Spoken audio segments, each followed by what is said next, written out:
رب المشرقين ورب المغربين فبأي آلاء ربكما تكذبان مرج البحرين يلتقيان بينهما برزخ لا يبغيان۔ ہر قسم کی تعریف و حمد و ثنا، کبریائی، بڑائی اسی رب العالمین کے لیے لائق و زیبا ہے جو ساری کائنات کا اکیلا خالق ہے، اکیلا مالک ہے، اکیلا پالنہار ہے۔ درود و سلام ہو انبیاء کرام پر، خصوصاً میرے اور آپ کے پیارے نبی جناب محمد الرسول اللہ صلی اللہ علیہ وسلم پر، جن کی محنتوں اور کاوشوں سے آج ہم اسلام کے سائے میں زندگی بسر کر رہے ہیں۔ حاضرین جمعہ، اللہ تعالیٰ اپنے بندوں کو عبادت کرنے کا حکم دیتا ہے۔ عبادتوں میں سے بہت ساری عبادتیں ہیں، انہی میں سے ایک عبادت استغفار ہے۔ استغفار ایک عظیم عبادت ہے۔ اللہ تعالیٰ قرآن مجید میں فرماتا ہے فَقُلْتُ اسْتَغْفِرُوا رَبَّكُمْ إِنَّهُ كَانَ غَفَّارًا۔ انبیاء کرام علیہم السلام اپنی قوم کو استغفار کرنے کا حکم دیتے تھے، جس طرح نوح علیہ السلام اپنی قوم کو استغفار کرنے کا حکم دے رہے ہیں۔ اس آیت کے اندر فَقُلْتُ اسْتَغْفِرُوا رَبَّكُمْ إِنَّهُ كَانَ غَفَّارًا يُرْسِلِ السَّمَاءَ عَلَيْكُمْ مِدْرَارًا وَيُمْدِدْكُمْ بِأَمْوَالٍ وَبَنِينَ وَيَجْعَلْ لَكُمْ جَنَّاتٍ وَيَجْعَلْ لَكُمْ أَنْهَارًا۔ میرے بھائیوں، نبی صلی اللہ علیہ وسلم کے بارے میں آتا ہے کہ جب نبی صلی اللہ علیہ وسلم زندگی کے آخری مرحلے میں تھے، جب ان کے اوپر اذا جاء نصر اللہ یعنی سورہ نصر اللہ تعالیٰ نے نازل کی، تو اس کے اندر اللہ تعالیٰ نے آخر میں نبی صلی اللہ علیہ وسلم کو استغفار کرنے کا حکم دیا، جبکہ نبی صلی اللہ علیہ وسلم اللہ کے نبی ہیں، معصوم عن الخطا ہیں، اللہ کے نبی کے پورے گناہ اگلے پچھلے تمام گناہ معاف کر دیے گئے، پھر بھی اللہ تعالیٰ نبی صلی اللہ علیہ وسلم کو استغفار کرنے کا حکم دے رہا ہے۔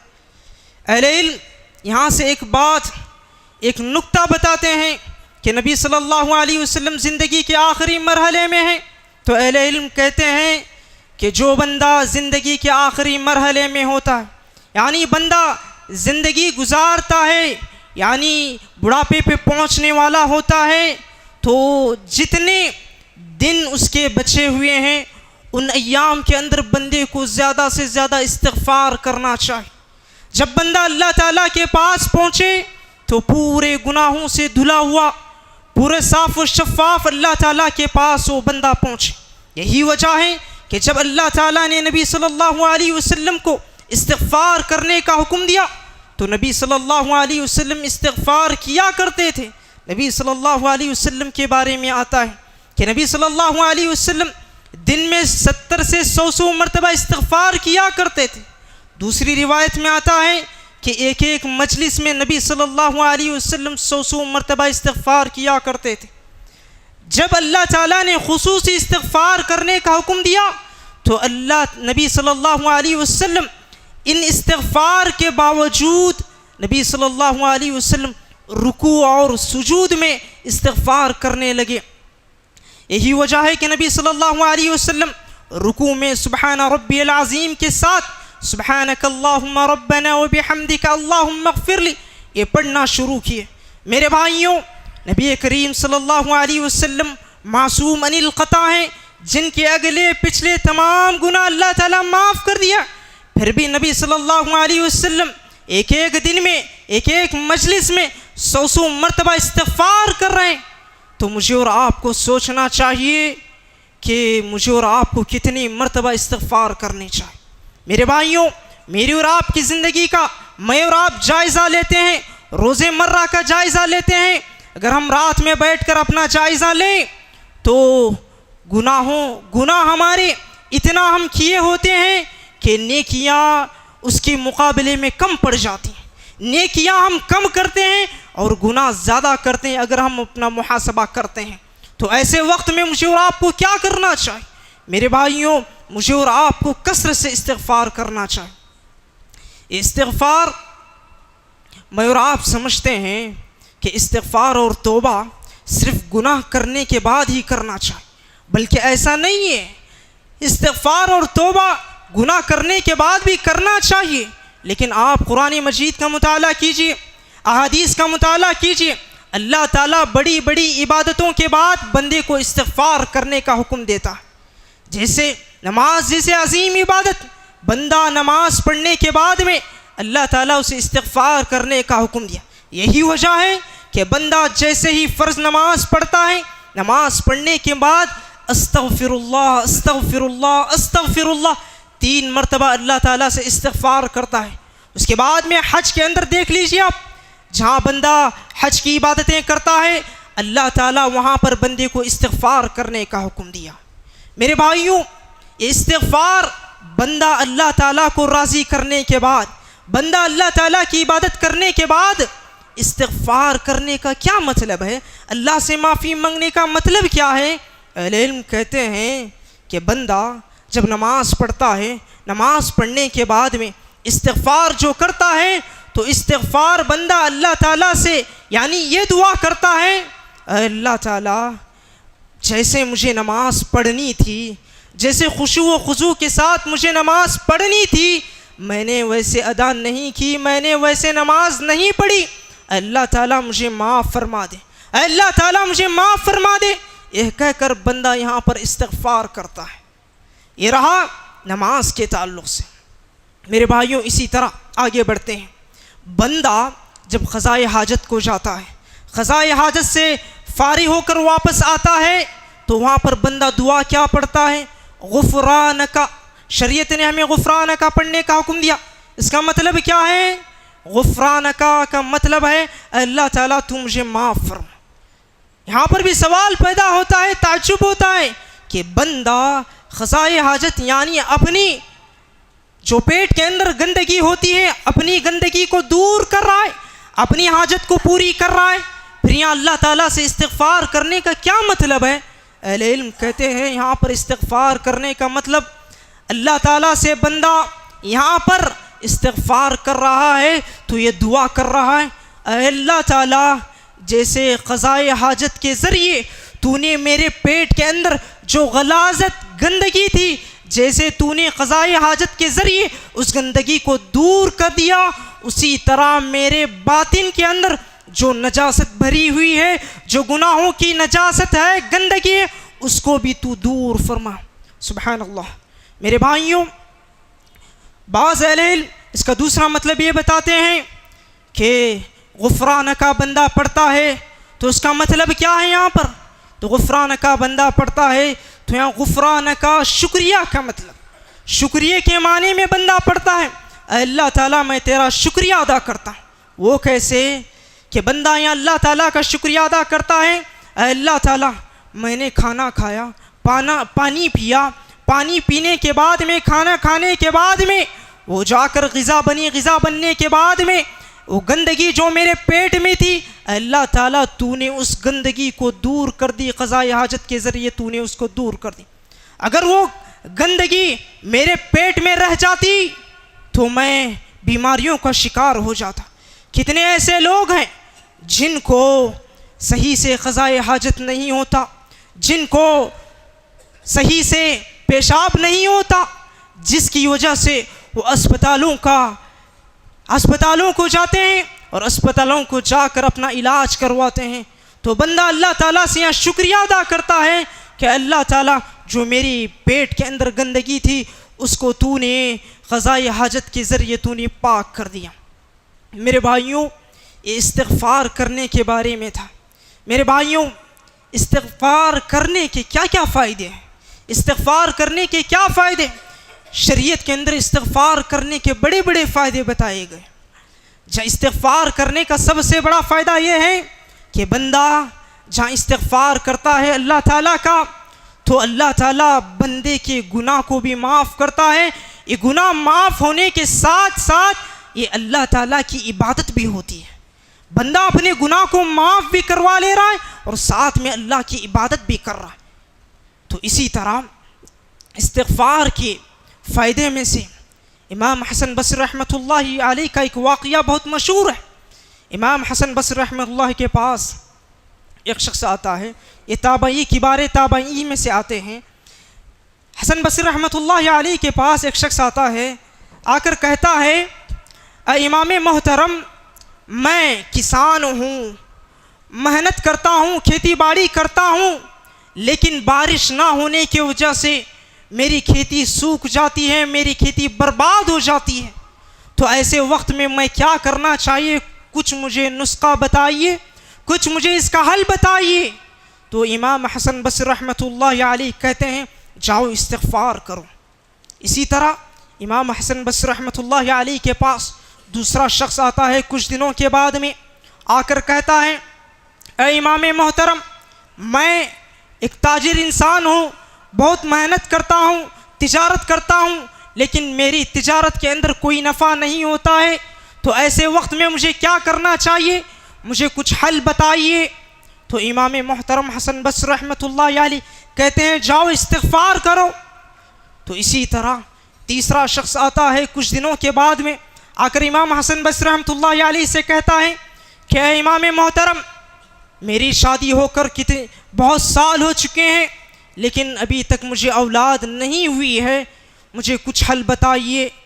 تو امام حسن بصری رحمۃ اللہ علیہ کہتے ہیں جاؤ استغفار کرو. تو اس وقت یہ تین سائل آئے, تین سوال کرنے والے آئے, تو ان کے ایک شاگرد وہاں پر رہتے ہیں, ان تین لوگوں کو آتے ہوئے دیکھتے ہیں اور تینوں کے سوال سنتے ہیں, تینوں کے جواب بھی سنتے ہیں. امام حسن بصری رحمۃ اللہ علیہ سے جا کر پوچھتے ہیں اے امام محترم, آپ مجھے بتائیے, تین لوگ الگ الگ جگہ سے آئے, الگ الگ وقت پہ آئے اور آ کر الگ الگ سوالات کیے, لیکن آپ نے تینوں کو ایک ہی جواب دیا, کیا بات ہے؟ تو اس وقت امام حسن بصری رحمۃ اللہ علیہ کہتے ہیں میں نے تو قرآن ہی سے جواب دیا ہے, کیا تم نے سورہ نوح نہیں پڑھا ہے؟ اللہ تعالیٰ سورہ نوح میں فرماتا ہے فَقُلْتُ اسْتَغْفِرُوا رَبَّكُمْ إِنَّهُ كَانَ غَفَّارًا, تم اللہ تعالیٰ سے استغفار کرو, اللہ تعالیٰ بڑا معاف کرنے والا ہے. وَيُرْسِلِ السَّمَاءَ عَلَيْكُمْ مِدْرَارًا, اس کے ذریعے اللہ تعالیٰ موسلا دار بارش عطا کرے گا. وَيُرْسِلِ السَّمَاءَ عَلَيْكُمْ مِدْرَارًا وَيُمْدِدْكُمْ بِأَمْوَالٍ وَبَنِينَ, تمہارے رزق میں, تمہارے مال میں, تمہارے اولاد میں اللہ تعالیٰ برکت عطا کرے. میرے بھائیوں, سوچنے کا یہاں پر ایک چیز ہے, سوچنے کی ایک چیز ہے. میرے بھائیوں, ہمارے معاشرے کا آپ جائزہ لیجیے, کوئی بھی مشکل, کوئی مصیبت ہمارے پاس آتی ہے تو سب سے پہلے ہمارے معاشرے میں کیا کیا جاتا ہے؟ درگاہوں پہ جاتے ہیں, تعویذ لگاتے ہیں, تعویذ لٹکاتے ہیں. کوئی مشکل چیز آتی ہے, کوئی مصیبت گھروں میں آتی ہے تو سب سے پہلے درگاہوں پہ جاتے ہیں. خصوصاً جب شادی ہو کر بہت سال بیت جاتے ہیں تو لوگ کیا کرتے ہیں؟ اولاد طلب کرنے کے لیے درگاہوں پہ جاتے ہیں. درگاہ پر جا کر, بابا کے پاس جا کر, عامل کے پاس جا کر اولاد طلب کرتے ہیں. میرے بھائیوں, یہ اولاد طلب کرنا درگاہوں پہ جا کر, باباؤں کے پاس جا کر, یہ شرک ہے. اللہ تعالیٰ ہی اولاد دینے والا ہے, اللہ تعالیٰ ہی نفع و نقصان کا مالک ہے, اللہ تعالیٰ ہی اولاد عطا کرتا ہے. اگر کوئی بندہ اللہ تعالیٰ سے مانگنے کے علاوہ اللہ کو چھوڑ کر غیروں سے درگاہوں پہ جا کر, باباؤں کے پاس جا کر اولاد کو طلب کرتا ہے تو یہ شرک ہے. شرک کے بارے میں اور آپ جانتے ہیں, اللہ تعالیٰ کھلے الفاظ میں, دو ٹوک الفاظ میں اللہ تعالیٰ نے قرآن مجید میں فرمایا کہ ان اللہ لا یغفر ان یشرک بہ ویغفر ما دون ذلک لمن یشاء. اگر کوئی بندہ اللہ تعالیٰ کے ساتھ شرک کرتا ہے تو اللہ تعالیٰ اس کو کبھی معاف کرنے والا نہیں ہے. اللہ تعالیٰ اس بندے کا ٹھکانہ جہنم بناتا ہے. تو میرے بھائیوں, اگر میں اور آپ بھی کوئی مصیبت, کوئی مشکل میں پڑتے ہیں تو استغفار کرنا چاہیے. مجھے اور آپ کو استغفار کرنا چاہیے. اس استغفار کے ذریعے اللہ تعالیٰ میرے اور آپ کے مسائل کو حل کرتا ہے، میرے اور آپ کے مصیبتوں کو حل کرتا ہے۔ اس کے علاوہ اگر ہم استغفار کرنے کو چھوڑ کر، اللہ تعالیٰ سے مدد مانگنے کو چھوڑ کر، اگر ہم دوسروں سے درگاہوں پہ جا کر، باباؤں کے پاس جا کر اگر مدد طلب کرتے ہیں تو یہ شرک ہوتا ہے۔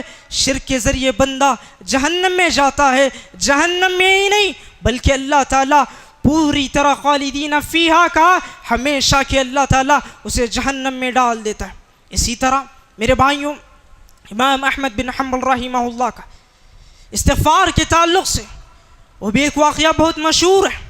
امام احمد بن حنبل رحمہ اللہ کے بارے میں آتا ہے کہ امام احمد بن حنبل رحمہ اللہ ایک مرتبہ گھر سے نکلتے ہیں، گھر سے نکلنے کے بعد میں مسجد کو جاتے ہیں، مسجد میں آرام کرنا چاہتے ہیں، مسجد میں آرام کرنا چاہتے ہیں، لیکن مسجد کے لوگ ان کو آرام کرنے نہیں دیتے۔ تو وہاں پر راستے میں ایک نان بھائی جو نان بنانے والا ہوتا ہے وہ گزر رہا ہوتا ہے، تو وہ دیکھتا ہے کہ کوئی مسجد میں آرام کرنا چاہتا ہے لیکن آرام کرنے نہیں دے رہے، تو نان بھائی کہتا ہے آئیے میرے گھر آئیے، آپ میرے گھر آ کر آپ آرام کیجیے۔ لیکن یہ جو نان بھائی تھا، جو نان بنانے والا تھا، اس کو یہ نہیں معلوم تھا کہ امام احمد بن حنبل رحمہ اللہ ہے۔ تو ان کے گھر جاتے ہیں، چارپائی پر لیٹتے ہیں، لیٹنے کے بعد وہ نان بھائی نان کو گوندھ رہا ہے، آٹے کو گوندھ رہا ہے اور استغفار کر رہا ہے، استغفر اللہ استغفر اللہ اللہم اغفر لی پڑھتے جا رہا ہے۔ تو امام احمد بن حنبل رحمہ اللہ سے سوال کرتے ہیں، اے نان بھائی تو بتا کیا استغفار نے تجھے کچھ فائدہ دیا ہے؟ تو وہ نان بھائی کہتا ہے اے امام محترم، میں جب سے استغفار کرنے لگا ہوں، پہلے میں فقیر تھا، جب سے میں استغفار کرنے لگا ہوں اللہ تعالیٰ نے مجھے اتنا مال عطا کیا ہے کہ میرے ہاتھوں میں مال سنبھالا نہیں جاتا۔ اللہ تعالیٰ نے مجھے پہلے فقیر رکھا تھا، استغفار کرنے کی وجہ سے اللہ تعالیٰ نے مجھے مالدار بنایا۔ اس کے بعد میں نان بھائی کہتا ہے کہ استغفار کرنے کی وجہ سے اللہ تعالیٰ نے مجھے ہر جائز خواہش اللہ تعالیٰ نے میری پوری کی۔ میں نے اللہ تعالیٰ سے جو جو خواہش کی تھی اللہ تعالیٰ نے میری خواہش کو پوری کی ہے۔ اور میں نے یہ بھی خواہش کی تھی کہ میں نے سنا تھا کہ امام احمد بن حنبل رحمہ اللہ ایک بڑے امام ہیں، بڑے نیک انسان ہیں، اللہ تعالیٰ سے میں نے یہ دعا کی تھی کہ اللہ تعالیٰ ان سے میری ملاقات کروا دے۔ تو امام احمد بن حنبل رحمہ اللہ کہتے یہ میں ہی ہوں۔ تو اللہ اکبر میرے بھائیوں، ان واقعات سے کیا پتہ چلتا ہے مجھے اور آپ کو؟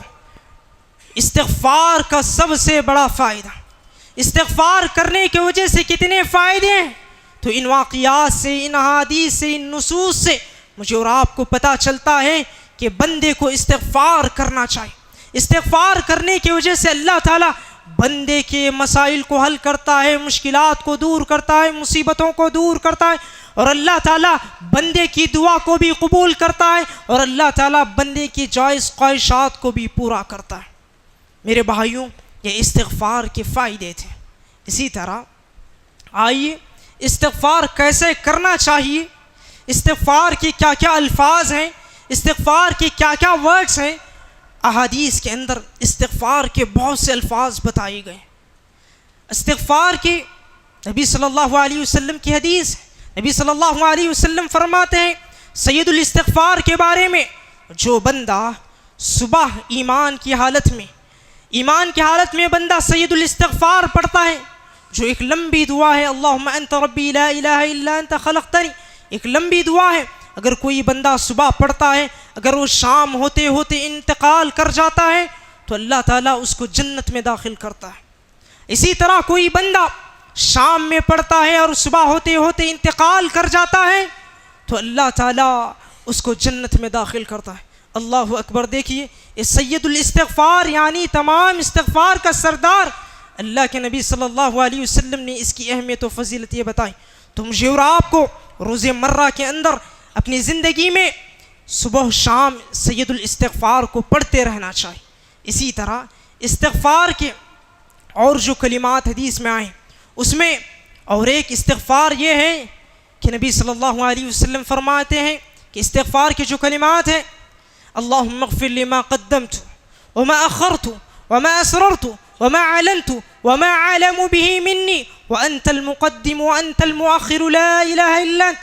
اس کے اندر بندہ اللہ تعالیٰ سے جو استغفار کر رہا ہے تو بندہ یہاں پر اللہ تعالیٰ سے کہتا ہے اللہم اغفر لی ما قدمت، اللہ تعالیٰ میرے گناہوں کو معاف فرما جو میں نے پہلے کیے، وما اخرت جو میں نے بعد میں کیا، وما اسررت جو میں نے لگاتار کیے اصرار کے ساتھ کیے ان گناہوں کو بھی معاف فرما، واسررت وما اعلنت اے اللہ تعالیٰ ان گناہوں کو بھی معاف فرما جو میں علانیہ طور پر کیا ہوں، لوگوں کے سامنے کیا ہوں، اور اسی طرح ان گناہوں کو بھی معاف فرما جو میں نے چھپ کر کیا ہوں، جو میں لوگوں سے چھپ کر جو گناہ کیا ہوں ان گناہوں کو بھی معاف فرما.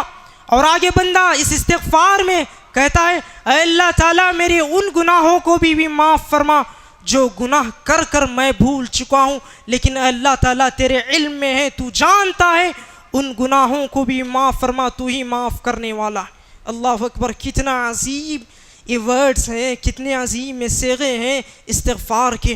مجھے اور آپ کو ان استغفار کو یاد کرنا چاہیے، یاد کر کر ان استغفار کو پڑھنا چاہیے. اسی طرح کوئی بندہ ایسا ہے کہ ان استغفار کو یاد نہیں کر سکتا، ہر انسان کو یاد کرنا چاہیے، تو کم سے کم بندے کو صبح شام یا کام کرتا ہے، چل رہا ہے یا پھر رہا ہے، اٹھ رہا ہے، بیٹھ رہا ہے، کام کر رہا ہے، تو اس بندے کو استغفر اللہ، اللہم اغفر لی، رب اغفر لی یہ پڑھنا چاہیے. اس پڑھنے کی وجہ سے بندے کے اللہ تعالیٰ گناہ بھی معاف کرتا ہے، ساتھ میں اللہ کی عبادت بھی ہوتی ہے، اور بندے کے اللہ تعالیٰ اگر اس کی گناہ معاف کر دیے ہیں تو درجات بلند کرتا ہے. تو مجھے اور آپ کو ان استغفار کا اہتمام کرنا چاہیے. خلاصہ کلام یہ ہے کہ بندے کے ایک مومن جو بندہ ہوتا ہے اس کی زندگی، اس کے روز مرہ شب روز اللہ تعالیٰ کی عبادت میں گزرتے ہیں. تو ان عبادتوں میں سے بندے کو اپنے اوپر لازم کر لینا چاہیے کہ ہر وقت بندے کو صبح شام ہو یا کام کر رہا ہو، ہر وقت بندے کو استغفار کرنا چاہیے. جہاں پر جو استغفار کرنے کا حکم دیا، جہاں پر جو ذکر پڑھنے کا حکم دیا ہے شریعت نے، بندے کو وہ پڑھنا چاہیے. میرے بھائیوں، اسی طرح یہ میرے عنوان کے علاوہ آخر میں میری بات کو ختم کرنے سے پہلے جو یہ مہینہ گزر رہا ہے، ربیع الاخر کا مہینہ جو گزر رہا ہے، اس کے تعلق سے چند باتیں بتا کر میں اپنی بات کو ختم کرنا چاہتا ہوں.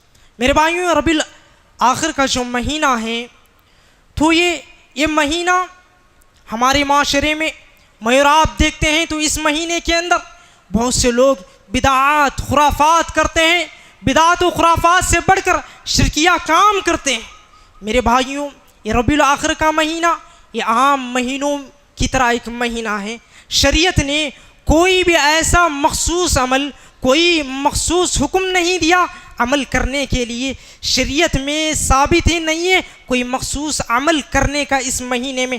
لیکن بہت سے لوگ ہمارے معاشرے میں ہم دیکھتے ہیں کہ بہت سے لوگ اس مہینے کے اندر 11ویں کرتے ہیں، طرح طرح کے حلویات بناتے ہیں، طرح طرح کی نمازیں پڑھتے ہیں.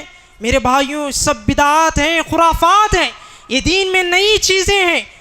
نبی صلی اللہ علیہ وسلم جب خطبہ پڑھتے تھے، خطبے کے اندر میں اور آپ ہر جمعہ سنتے ہیں کل بدعت ضلالہ وکل ضلالۃ فی النار، کہ ہر بدعت گمراہی ہے اور ہر گمراہی جہنم میں لے جانے والی چیز ہے. تو مجھے اور آپ کو بدعت سے بچنا چاہیے. میرے بھائیوں، یہ بدعات، یہ خرافات، یہ لوگوں کے اندر کیسے آتے ہیں؟ یہ کیسے آتے ہیں لوگوں کے اندر خرافات و بدعات؟ امام البانی رحمہ اللہ فرماتے ہیں کہ بندہ کتاب و سنت کو فہم سلف کے مطابق، یعنی صحابہ اکرام نے جیسے قرآن و سنت کو جیسے سمجھا ہے، اگر کوئی بندہ ویسے نہیں سمجھتا ہے، ویسے نہیں عمل کرتا ہے، تو بندہ خرافات میں پڑتا ہے، بدعتوں میں پڑتا ہے. آپ تاریخ پڑھ لیجئے، تاریخ میں آپ دیکھیے جتنی بدعتیں وجود میں آئیں، سب کی وجہ ایک ہی تھی کہ انہوں نے قرآن و سنت کو جیسے فہم سلف یعنی صحابہ اکرام نے جیسے سمجھا ویسے نہیں سمجھا، اپنے منمانی طور پر انہوں نے سمجھنے کی وجہ سے وہ گمراہی میں پڑ گئے۔ میرے بھائیوں، یہ جو بندہ خواہشات پہ عمل کرتا ہے، کتاب و سنت کو چھوڑ کر اپنی منمانی زندگی گزارتا ہے، خواہشات پہ عمل کرتا ہے تو بندہ گمراہ ہوتا ہے۔ یہ بدعات و خرافات، یہ 11ویں، یہ سب چیزیں یہ بدعات و خرافات ہیں۔ یہ منمانی بندہ خواہشات پہ عمل کرنے کی وجہ سے یہ چیزیں کرتا ہے۔ میرے بھائیوں، آپ 11ویں کا ثبوت دیکھ لیجئے۔ یہ 11ویں کا ثبوت یہ شیخ عبد القادر جیلانی رحمہ اللہ کے انتقال کے دن کو منایا جاتا ہے، ایصال ثواب کے نام پہ منائے جاتے ہیں، جبکہ شیخ عبد القادر جیلانی رحمہ اللہ جو وفات پائے ہیں، مورخین کے اندر اختلاف ہے، کیا وہ 11 تاریخ کو انتقال ہوئے یا 11 تاریخ کے علاوہ انتقال کر گئے؟ مورخین کے اندر متعین نہیں ہے کہ وہ کس تاریخ کو انتقال کیے ہیں۔ لیکن میرے بھائیوں، یہ سب چیزیں یہ بدعات و خرافات ہیں۔ یہ دین میں نئی نئی چیزیں بدعات کہلاتی ہیں۔